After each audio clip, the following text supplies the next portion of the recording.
നമ്മൾ നേരെ പോകുന്നത് ദില്ലിയിലേക്കാണ്. ദില്ലിയിൽ നിന്ന് വിഷ്ണു തലവൂർ കൂടി ചേരുന്നുണ്ട്. Vishnu, good morning.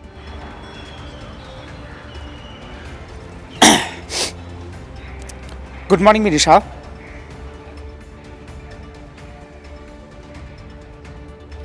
ദില്ലിയിലും കാലാവസ്ഥ മാറി ഒരു തണുപ്പ് കാലാവസ്ഥയിലേക്ക് മാറുകയാണ്. ദില്ലി ശീതകാല സമ്മേളനം ഇന്ന് പാർലമെന്റ് ശീതകാല സമ്മേളനം ആരംഭിക്കാൻ പോവുകയാണ്.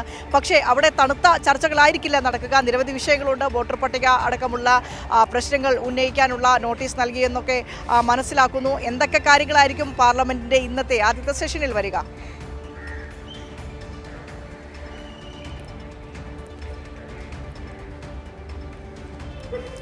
വിനിഷ, തീർച്ചയായിട്ടും പാർലമെന്റിന്റെ ശൈത്യകാല സമ്മേളനത്തിന്റെ ആദ്യ ദിനം തന്നെ വലിയ തോതിൽ പ്രക്ഷുബ്ധമാകും എന്ന് തന്നെയാണ് നമുക്ക് മനസ്സിലാക്കാൻ കഴിയുന്നത്. പ്രത്യേകിച്ച് തീവ്ര വോട്ടർ പട്ടിക പരിഷ്കരണ വിഷയമടക്കം ചർച്ച ചെയ്യണമെന്ന ആവശ്യമാണ് പ്രതിപക്ഷം മുന്നോട്ട് വയ്ക്കുന്നത്. എന്തായാലും രാജ്യസഭയിലും ലോക്സഭയിലും ഇതിനോടകം തന്നെ അടിയന്തര പ്രമേയ നോട്ടീസുകൾ വന്നിട്ടുണ്ട്. രാജ്യസഭയിൽ ആം ആദ്മിയാണ് രാവിലെ തന്നെ നോട്ടീസ് നൽകിയിരിക്കുന്നത്. മറ്റു പ്രതിപക്ഷ പാർട്ടികളും നോട്ടീസ് നൽകും എന്ന് തന്നെയാണ് പറഞ്ഞിരിക്കുന്നത്. തീവ്ര വോട്ടർ പട്ടിക പരിഷ്കരണ നടപടികൾ സഭ നിർത്തിവെച്ച് ചർച്ച ചെയ്യണമെന്ന ആവശ്യമാണ് പ്രതിപക്ഷം മുന്നോട്ട് വയ്ക്കുന്നത്. കോൺഗ്രസ് എം പി ആയിട്ടുള്ള മാണിക്യം ടാഗോർ രാവിലെ തന്നെ ഇത്തരത്തിൽ ലോക്സഭയിൽ അടിയന്തര പ്രമേയ നോട്ടീസ് നൽകിയിട്ടുണ്ട്. കോൺഗ്രസ് നൽകിയിരിക്കുന്ന അടിയന്തര പ്രമേയ നോട്ടീസിൽ SIR നടപടികൾ നിർത്തിവെക്കണം, അതോടൊപ്പം തന്നെ BLOമാർക്ക് കോമ്പൻസേഷൻ നഷ്ടപരിഹാരം നൽകണമെന്നതാണ്. നിരവധി BLOമാരാണ് ഇതിനോടൊക്കെ തന്നെ ആത്മഹത്യ ചെയ്തിട്ടുള്ളത്. അപ്പോൾ അവരുടെ കുടുംബാംഗങ്ങൾക്ക് നഷ്ടപരിഹാരം നൽകണം എന്നതടക്കമുള്ള ആവശ്യമാണ്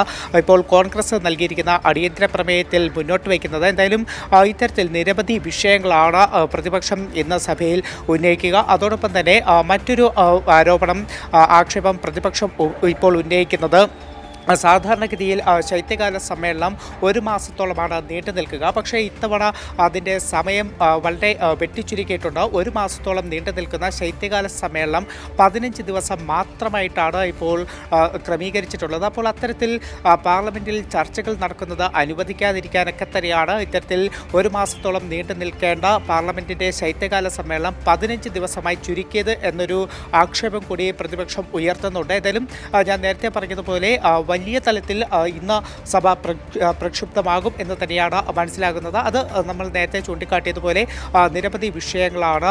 SIR ഉണ്ട്, അതോടൊപ്പം തന്നെ വോട്ടുകളുടെ ആരോപണമുണ്ട്, ലേബർ കോഡുകളുണ്ട്.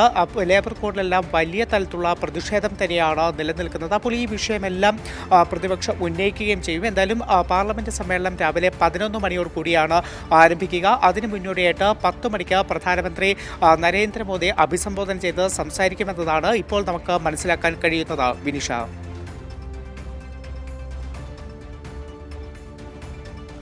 ശരി, നിരവധി കാര്യങ്ങളിൽ പ്രധാനമന്ത്രിയുടെ ഒരു ക്ലാരിഫിക്കേഷൻ നമുക്കും ലഭിക്കേണ്ടതുണ്ട്.